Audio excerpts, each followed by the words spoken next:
시청자 여러분 안녕하십니까? 뉴스타트 3부 시작합니다. 네, 지난 7월 이후 석 달 넘게 계속되던 미국과의 관세와 안보 협상이 최종 마무리됐습니다. 이재명 대통령은 직접 합의 내용을 발표하며 새로운 한미동맹 르네상스의 문이 활짝 열렸다고 평가했습니다. 홍민기 기자입니다. 예정이 없던 기자회견에 나선 이재명 대통령이 한미 관세 안보 협상 관련 공동 설명 자료, 조인트 팩트시트를 직접 발표했습니다. 지난 7월 30일 양국이 큰 틀에서 3,500억 달러 규모의 대미 투자액을 합의한 뒤 108일 만에 협상이 마무리된 겁니다. 이로써 우리 경제와 안보의 최대 변수 가운데 하나였던 한미 무역 통상 협상 및 안보 협의가 최종적으로 타결됐습니다. 대통령실 내부에선 애초 협상에 참여했던 위성락 국가안보실장과 김용범 정책실장이 팩트시트를 발표하는 방안도 논의됐지만 한미 협상을 완전히 마무리 지었다는 점을 강조하기 위해 이 대통령이 나선 것으로 전해졌습니다. 이 대통령의 발표와 함께 한미 양국은 조인트 팩트시트를 대통령실과 백악관 홈페이지를 통해 나란히 공개했습니다. 우리말로 발표된 6쪽 분량 팩트시트에는 1,500억 달러 규모 조선산업 투자, 반도체 분야 최애국 대우 등 핵심 산업 재건 방안이 담겼습니다. 안보 분야에선 전자권 전환을 위한 협력과 한국의 우라늄 농축에 대한 미국의 지지를 명시하고 한국의 핵 추진 잠수함 건조에 미국의 연료 조달 협력을 약속하는 내용도 포함됐습니다. 이 대통령은 이번 합의로 한미 동맹이 안보를 넘어 경제 첨단 기술까지 포괄하는 미래형 전략적 포괄 동맹으로 발전하게 됐다고 평가했습니다. 한미 양국이 함께 윈윈하는 한미 동맹 르네상스의 문이 활짝 열렸습니다. 이 대통령은 다만 이번 합의는 끝이 아니라 새로운 시작일 뿐 국제사회의 총성 없는 전쟁은 계속될 거라고 말했습니다. 이와 함께 국익 중심의 실용 외교 기조를 이어나가겠다는 뜻도 거듭 강조했습니다. YTN 홍민기입니다. 네, 이번 팩트시트에는 미국이 한국의 핵 추진 잠수함 건조를 승인한다는 내용도 명시됐습니다. 우라늄 농축과 사용 후 핵연료 재처리 문제가 적시된 것도 주목되는 부분입니다. 이종원 기자입니다. 한미가 공동으로 발표한 팩트시트에서 미국은 한국의 핵 추진 잠수함 건조를 승인했다고 명시했습니다. 사업 요건들을 진전시키기 위해 연료 조달 방안을 포함해 한국과 긴밀히 협력해 나갈 것이라고도 밝혔습니다. 이재명 대통령이 트럼프 대통령과의 정상회담에서 요청해 동의를 끌어낸 핵잠수함 확보 문제가 문서로 담보된 겁니다. 한미 양국은 대한민국의 수십 년 수건이자 한반도 평화와 안정을 위한 필수 전략 자산인 핵 추진 잠수함 건조를 추진하기로 함께 뜻을 모았습니다. 잠수함 건조를 어디에서 할지는 팩트시트에 담기지 않았지만 대통령실은 국내 건조를 전제로 미국과 협의가 진행돼 왔다고 강조했습니다. 우리 대통령이 우리가 여기서 건조한다 그렇게 말씀하신 적이 있습니다. 다시 말씀드리면 대화의 모든 전제가 한국의 원잠은 한국이 건조한다. 다만 트럼프 대통령이 건조 장소를 하나오션이 인수한 미 필리 조선소로 지목한 적이 있고 연료 제공을 위한 별도 협정이 필요할 수 있어 추가 협의 가능성은 남아있는 것으로 보입니다.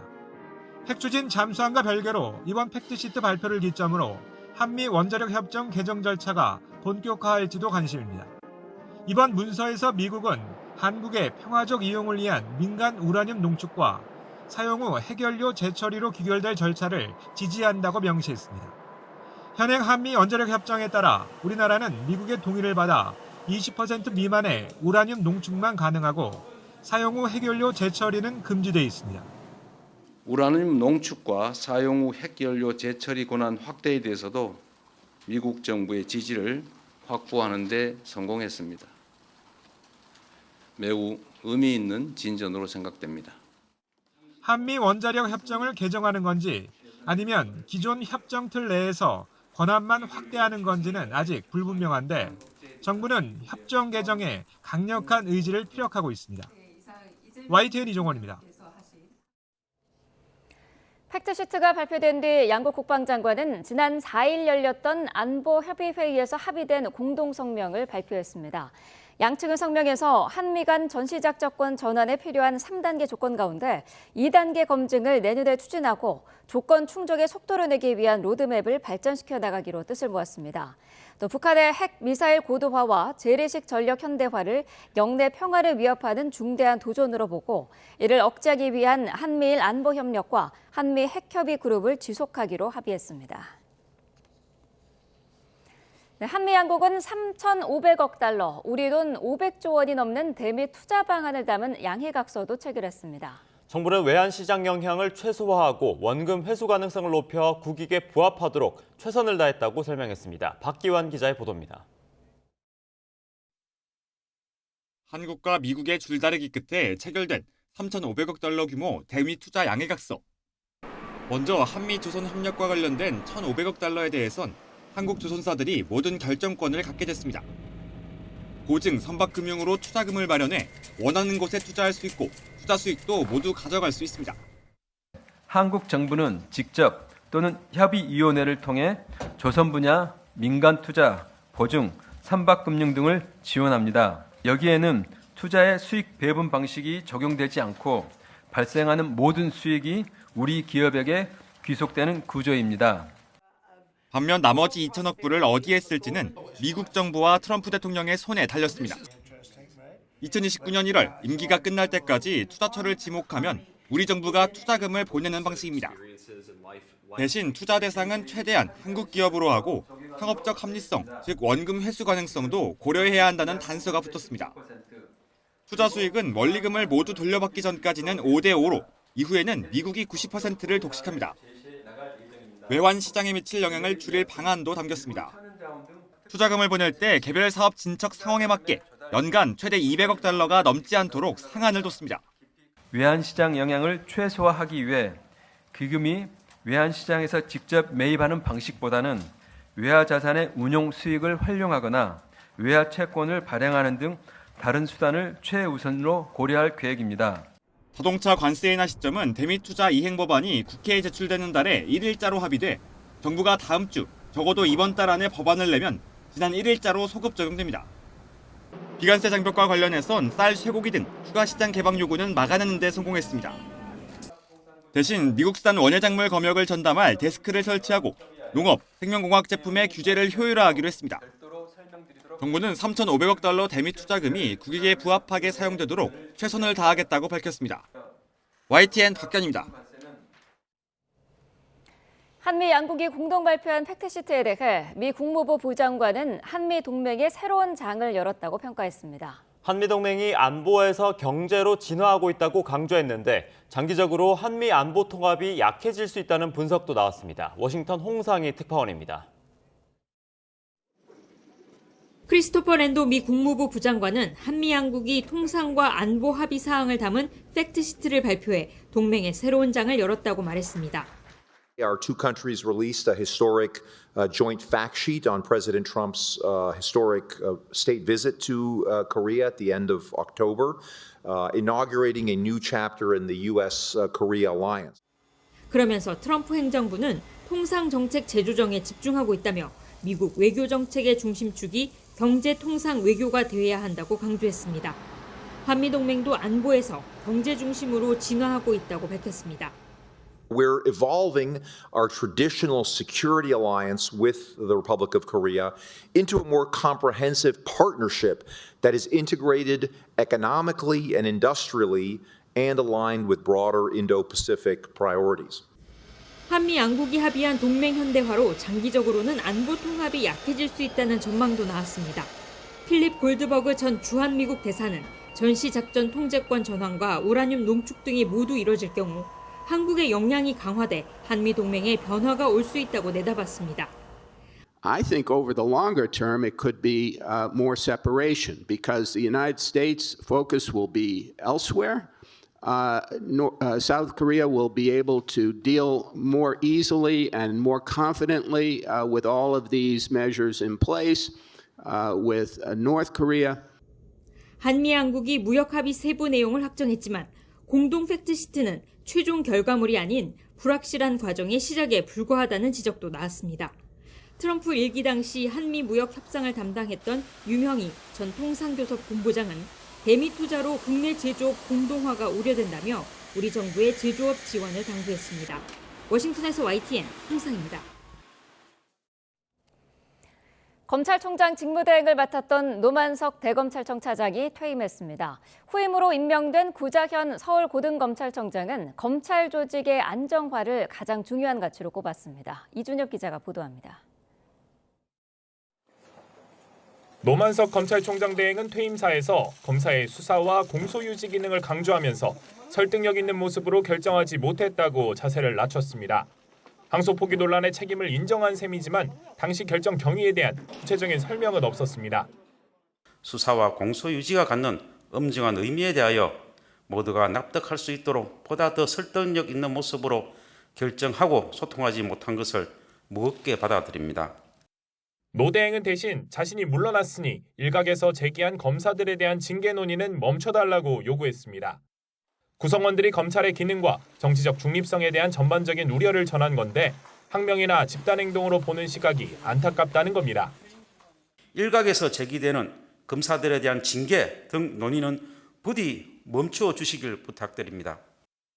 노 대행의 언급과는 별도로 검찰 내부망에는 정치검사 문제 해결을 위한 방법이 검사징계법 개정안이라니 뜨거운 아이스 아메리카노 같다거나 항소 포기 이유를 묻는 게 항명이라면 즉시 항고 포기 때 아무 말도 하지 않았다고 비판하는 건 항명하지 않아서 잘못했다는 거냐는 식의 게시글이 이어지고 있습니다.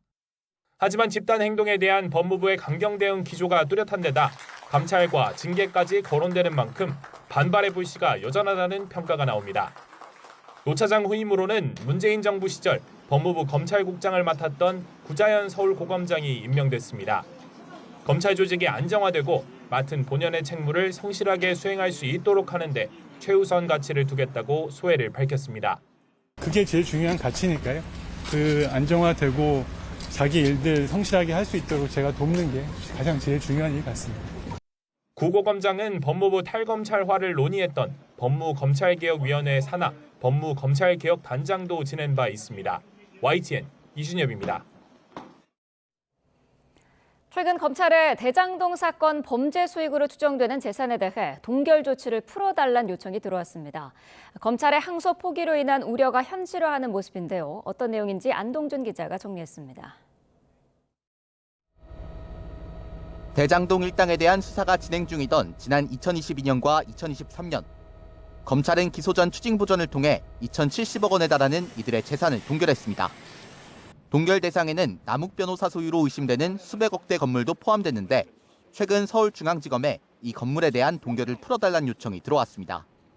건물이 남 변호사 소유가 아니라며 국가를 상대로 소송을 벌여온 한 주식회사였습니다.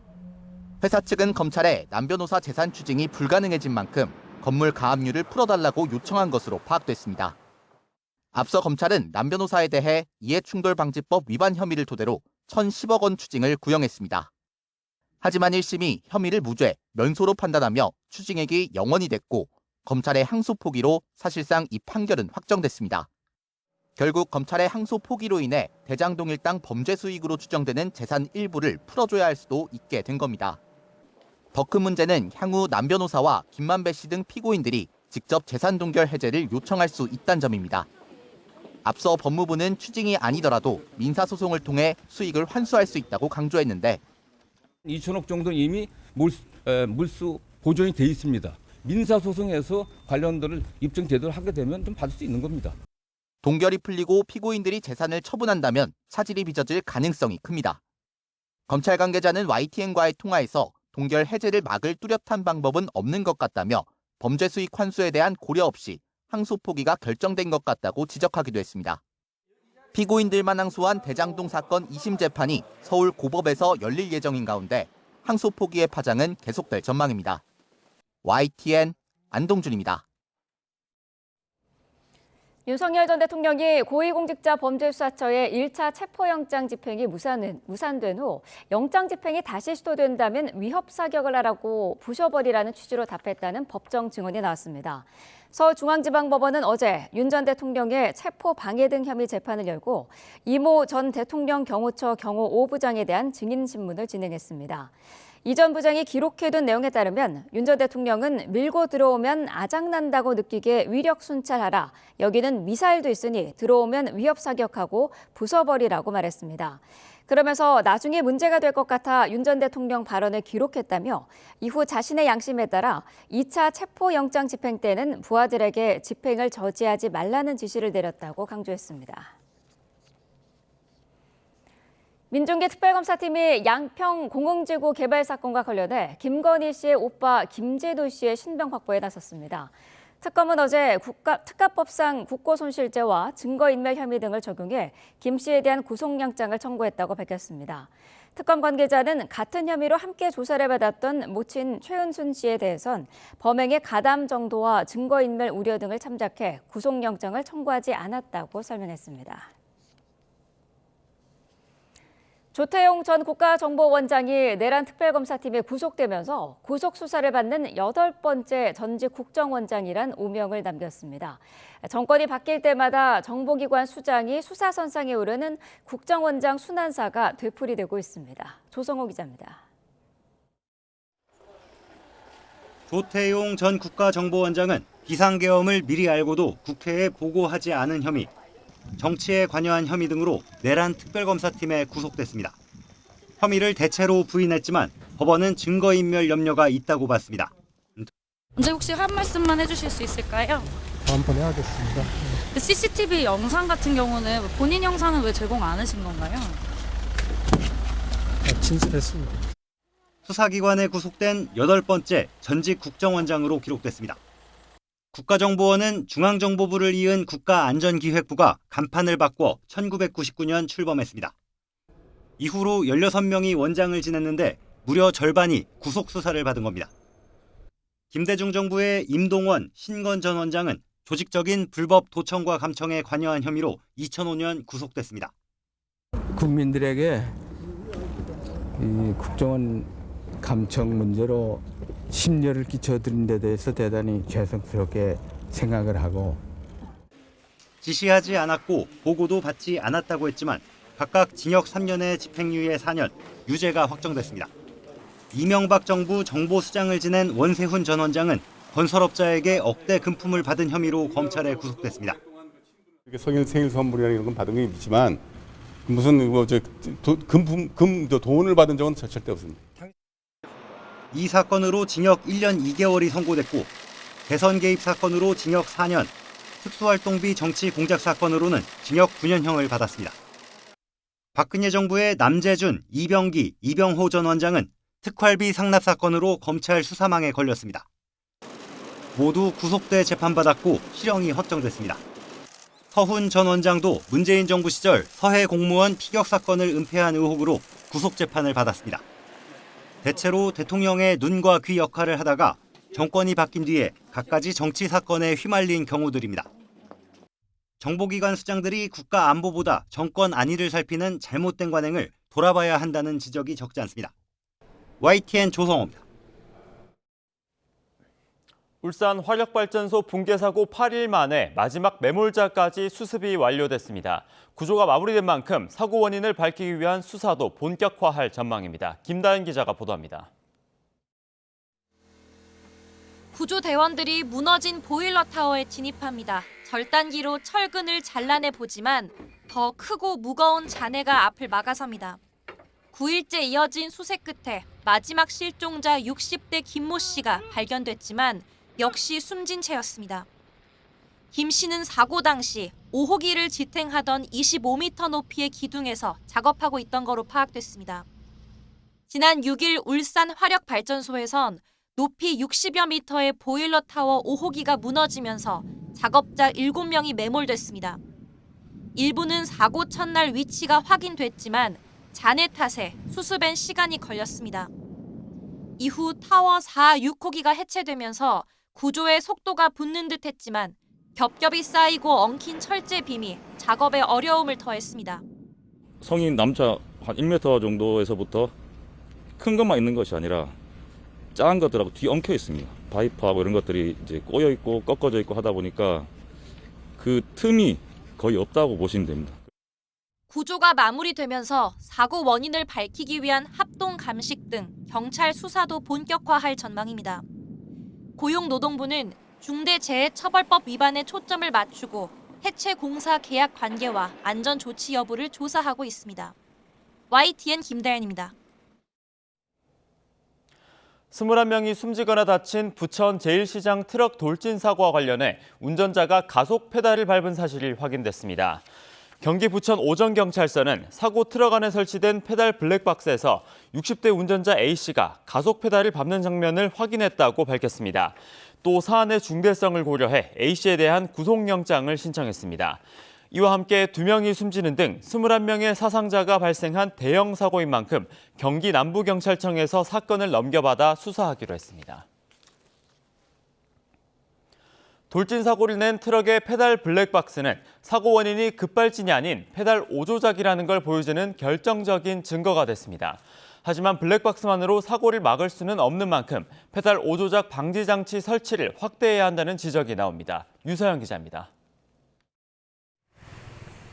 운전자가 가속 페달과 브레이크를 번갈아가며 조작하는 모습이 보입니다. 어떤 페달을 밟는지 알 수 있게 운전자의 발을 촬영하는 페달 블랙박스 화면입니다. 최근 급발진 주장 사고가 잇따르자 보급을 늘리기 위해 설치 차량에 대해 보험료를 할인해 줄 수 있는 법적 근거까지 마련됐습니다. 사고가 발생 후에 후처리 과정에서 과실 여부 논란이 있을 때 증거로 채택을 해서 활용이 가능할 것으로 보여지는 그런 장점이 있는데, 페달 블랙박스는 이번 부천시장 트럭 돌진 사고에서 보듯 급발진 여부를 가리는 결정적 증거로 쓰입니다. 다만 사고 자체를 막는 안전장치는 아니라는 한계가 있습니다. 정부가 한 해 평균 2,000건 정도씩 발생하는 페달 오조작 사고를 막기 위해 오는 2029년부터 신차의 페달 오조작 방지 장치 설치를 의무화한 이유입니다. 페달 오조작 방지 장치는 1에서 1.5m 근방에 사람이나 물체가 있으면 가속 페달을 밟아도 차량 속도를 제한해 사고를 막는데 신차뿐 아니라 기존 운행 차량까지 의무화를 고려해야 한다는 목소리가 나옵니다. 자동차 평균 수명은 10년이 넘기 때문에 사각지대가 존재할 수밖에 없거든요. 정부 차원의 적극적인 제도 도입이 필요한 시점이라고 볼 수 있습니다. 일본은 지난 2019년 도쿄 차량 돌진 사고 뒤 오조작 방지 장치를 확대하기 위해 보조금 지급 등의 유인책을 마련하기도 했습니다. 언제든 대형 인명피해로 이어질 수 있는 페달 오조작 사고를 막기 위한 추가 대책이 절실해 보입니다. YTN 유서연입니다. 캄보디아 내 한국인 범죄에 대응하기 위해 출범한 이른바 코리아 전담반이 곧 본격적인 활동에 착수합니다. 여전히 최소 1,000명이 넘는 우리 국민이 범죄 단지에 남겨진 것으로 추정되는 가운데 국내 송환에 속도가 붙을지 주목됩니다. 부장원 기자가 보도합니다. 지난 10일 한국과 캄보디아 경찰이 공식 출범시킨 이른바 코리아 전담반 구성이 완료됐습니다. 경찰청은 최근 현지에 파견될 경찰관을 선발하고 내부 공지했습니다. 선발된 인원은 모두 7명으로 수사 경력을 중심으로 배치했고 포렌식과 사이버 분야 전문 인력도 포함됐습니다. 현지 경찰과 함께 근무하며 24시간 신고 대응과 피해자 구조, 수사, 피의자 송환 업무를 수행하게 됩니다. 이달 안에 캄보디아로 출국할 계획으로 일부 인원이 선발대로 도착해 공조 체계를 점검하고 활동을 준비하고 있습니다. 정부는 여전히 최소 1,000명 이상의 우리 국민이 자이든 타이든 캄보디아에서 범죄에 가담하고 있을 거로 추정합니다. 납치나 감금된 경우도 적지 않을 거로 보이는데 제대로 신고도 할 수 없는 데다 현지 경찰에 신고할 때 얼굴 사진이나 영상을 보내야 하는 등 절차가 까다로워 단서 확보에 한계가 컸습니다.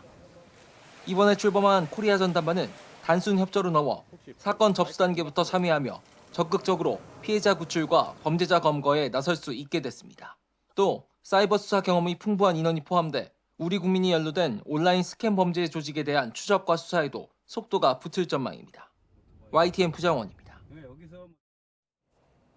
네, 수능 시험이 끝난 이후 수시와 정시 과정을 앞두고 열린 입시 설명회에 많은 학부모와 학생들이 몰렸습니다. 전체적으로 수능이 어려웠다는 평가가 나오고 있는 상황에서 최적의 선택이 무엇일지를 두고 본격적인 눈치 싸움이 시작됐습니다. 김주영 기자가 보도합니다. 서울에서 열린 한 입시 설명회장 앞에 줄이 길게 늘어서 있습니다.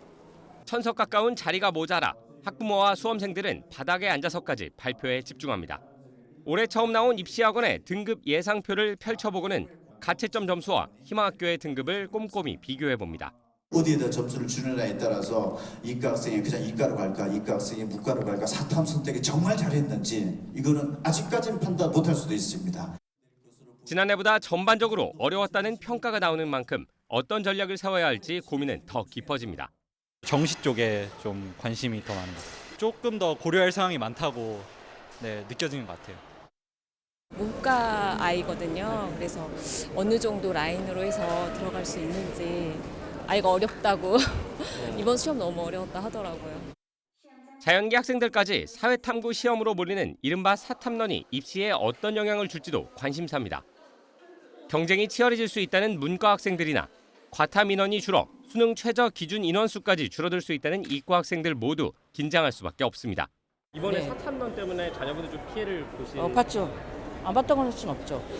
그래도 이과이기 때문에 이과 공부를 한 거예요. 면접도 준비해야 되고 그래서 11월 말까지는 되게 바쁠 것 같습니다. 어려웠던 수능은 오늘부터 시작되는 논술 등 수시에도 영향을 줄 것으로 보입니다. 논술 전형이 45대 1에 가까운 경쟁률을 보이고 있지만 수능 최저 기준을 충족하지 못한 수험생들이 대거 불참할 수도 있기 때문입니다. 수시, 정시 다 지원했습니다. 이중은 우선 정시를 뒀었는데요. 점수가 생각보다 잘 안 나와서 지금 더 두고 봐야 될 것 같아요. 전문가들은 등급 컷 부근 점수대에 위치해 판단이 어려운 경우라면 일단 논술고사에 응시하는 것이 바람직하다고 조언하고 있습니다. 수시냐 정시냐, 안정지원이냐 소신지원이냐. 채점 결과가 나올 때까지 각 대학의 변환 표준 점수 방식이 공개되지 않는 가운데 대입을 향한 수험생들의 눈치 싸움은 계속될 전망입니다. YTN 김주영입니다.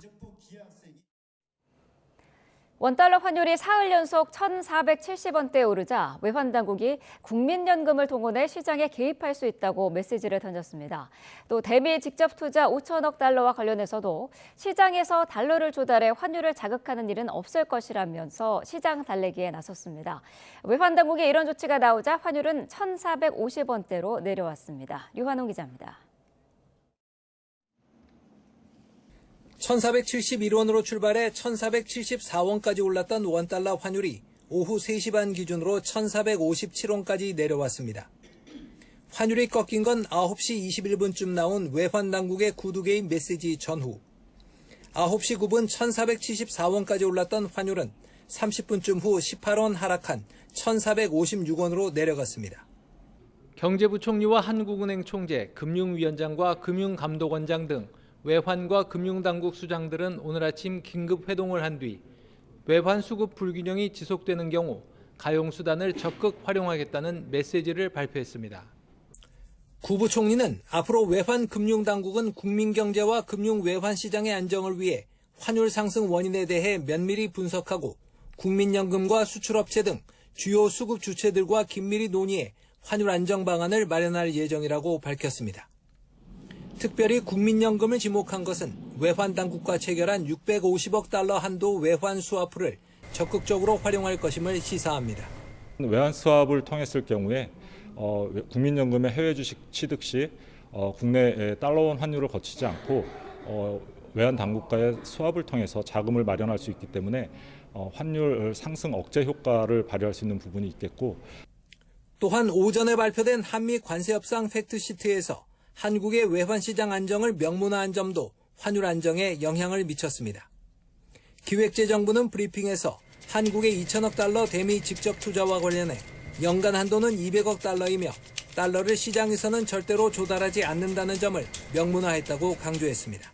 외환시장에서 조달하게 되면 아마 원화의 어떤 절하 압력이 굉장히 강해질 것이고, 그건 한미가 서로 바라지 않는 바이기 때문에 저는 외환시장에서 조달하지 않을 것이고, 그래서 그런 상황이 발생한다고 하면 저희가 금액이나 타이밍을 조정할 수 있도록 미국이 요청할 수 있도록 하는 내용입니다.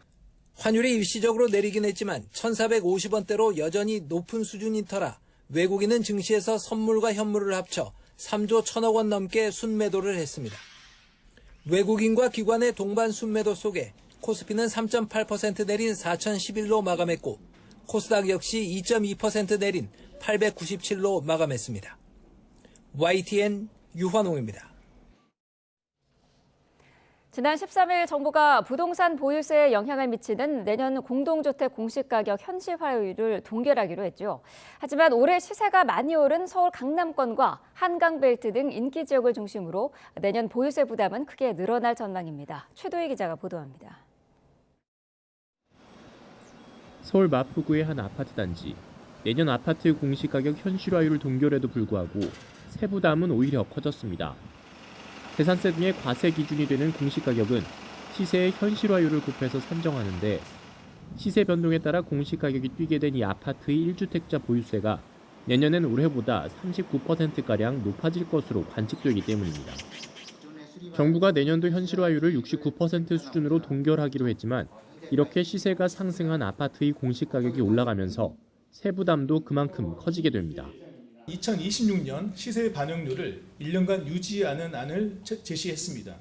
단 시장의 변동은 충실히 반영합니다.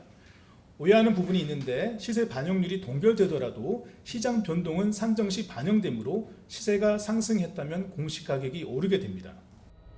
올해 시세가 크게 오른 서울 강남권과 한강벨트 지역을 중심으로 보유세 부담은 급증할 전망입니다. 예를 들어 성동구의 한 아파트 보유세는 올해 325만 원에서 내년 453만 원으로 오르고 강남구의 한 아파트는 올해 703만 원 수준이던 보유세가 내년엔 1,000만 원을 넘어서게 됩니다. 지역에 따라서는 단지별로 법정 한도인 150%, 실제 납부하는 금액을 기준으로 하더라도 전년 대비해서 30에서 40% 정도까지 더 늘어나는 곳이 다수 있을 것으로 보이고요. 반면 집값 상승폭이 크지 않았던 서울 외곽 지역의 보유세는 평균 10에서 15% 정도 늘어날 것으로 보여 지역별로 세부담에 대한 온도차도 뚜렷해질 전망입니다. 정부의 최종 공시가격은 내년 4월쯤 확정됩니다. YTN 최두입니다. 미국에서는 트럼프 대통령이 미성년자 성착취범 앱스타인의 성범죄에 연루됐다는 의혹이 재점화하고 있습니다. 트럼프 대통령은 민주당 인사들이 연루됐는지를 수사하라고 지시했지만 의회에서 관련 문건 전면 공개 표결이 예고되는 등 여론은 싸늘해 보입니다. 워싱턴에서 신윤정 특파원이 보도합니다. 도널드 트럼프 대통령이 고 제프리 앱스타인의 범행을 알고 있었고 가담했을 수도 있다는 하원 민주당 이메일 공개에 반격의 카드를 꺼냈습니다. 빌 클린턴 전 대통령과 레리 서머스 전 재무장관 등 민주당 인사와 기관들의 앱스타인 연루 의혹을 조사하라고 법무부에 공개 지시한 겁니다. 그러면서 민주당이 셧다운 실패를 물타기하려 사기극을 펼치고 있다고 거듭 주장했습니다. This is another distraction campaign by the Democrat and the liberal media, and it's why I'm being asked questions about Epstein instead of the government reopening. 외신들은 이들 인사가 앱스타인의 성범죄 의혹에 연루됐다는 신뢰할 만한 증거는 현재까지 없다고 보도했습니다. 미 의회에서는 법무부에서 보관 중인 앱스타인 관련 문건 전면 공개를 강제하는 법안이 필요한 조건을 충족해 표결할 수 있게 됐습니다. 공화당 소속 마이크 존슨 하원 의장은 이 법안을 다음 주 본회의에 상정해 표결에 붙일 것이라고 말한 것으로 전해졌습니다. 민주당뿐 아니라 공화당에서도 마가 진영을 대표하는 마조리 테일러 그린 의원 등이 서명에 참여한 데 이어 투명하고 적극적인 대응을 요구하는 목소리가 확산하고 있습니다. We want transparency, and the White House needs to realize the train has left the state. 워싱턴 포스트는 트럼프의 지지 기반인 마가 진영 내부에서도 이메일 내용에 대한 의구심이 확산하며 반 트럼프 정서를 자극하고 있다고 보도했습니다. 하원 표결을 시작으로 상원 표결과 트럼프 대통령의 거부권 행사 여부 등 정치적 충돌이 이어질 것으로 보여 트럼프 2기의 정치적 뇌관으로 떠오르고 있습니다. 워싱턴에서 YTN 신윤정입니다. 다카이치 사나이 일본 총리가 안보 정책의 근간인 비핵 3원칙을 재검토할지 검토하고 있다고 교도통신이 복수의 정부 관계자를 인용해 보도했습니다. 교도통신에 따르면 다카이시 총리가 비핵 3원칙인 비제조와 비보유는 견제할 뜻이 있지만 비반임은 미국이 제공하는 핵 억지력 실효성을 떨어뜨릴 수 있다는 이유에서 재검토가 필요하다는 생각을 갖고 있다고 전했습니다. 북한군 공병들이 러시아와 우크라이나가 교전을 벌였던 곳에서 지뢰를 제거하는 모습을 러시아 언론이 공개했습니다. 전쟁을 계기로 북러가 밀착을 강화하고 있는 가운데 러시아 드론 생산에 북한 노동자 12,000명을 파견해 외화 벌이에 나선다는 보도도 나왔습니다. 신호 기자가 보도합니다. 무장을 마치고 힘차게 구호를 외치더니 인공기에 얼굴을 비비는 북한군들. 작업하러 가는 차 안에서는 김정은을 찬양하는 노래를 부릅니다.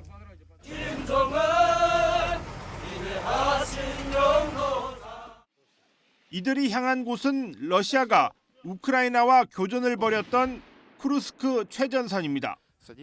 러시아군과 함께 지뢰를 제거하는 임무를 맡았습니다. Подрыв инженерных боеприпасов, обнаруженных в ходе разминирования. Вот, в принципе, это и есть взаимодействие. 러시아 언론이 공개한 이 영상은 러시아군이 북한군을 교육하는 장면들 위주로 편집됐습니다. 회전 난로 지뢰를 제거하는 러시아의 최신 장비 활용법을 북한군이 습득했다는 자막도 달았습니다. 이번 파병은 지난 6월 평양에서 세르게이 쇼이구 러시아 국가안보회의 서기가 북한 김정은 위원장을 만나 약속받은 후속 조치입니다. Работа эта продолжается, работа опасная, сложная. И действительно, наши корейские друзья нам очень помогают. И мы это очень высоко ценим. 북한은 지난해 러시아에 15,000명을 파병했고 2,000명이 사망했다고 우리 국정원은 파악했습니다. 러시아는 또 자폭형 드론 생산을 위해 올해 연말까지 북한 노동자 12,000명도 유치할 계획이라고 우크라이나 국방부가 밝혔습니다. 시간당 2.5달러를 받고 하루 12시간 이상 일하는 조건으로 알려졌는데 북한 경제 규모를 감안하면 상당한 수준의 외화벌입니다. 외교적으로 고립된 북러 두 나라가 우크라이나 전쟁을 계기로 전략적 협력을 한층 강화하고 있습니다. 지난해 푸틴의 평양 방문, 올해 베이징에서 북중러 정상의 만남에 이어 내년에는 김정은의 러시아 방문 가능성이 거론됩니다. YTN 신호입니다.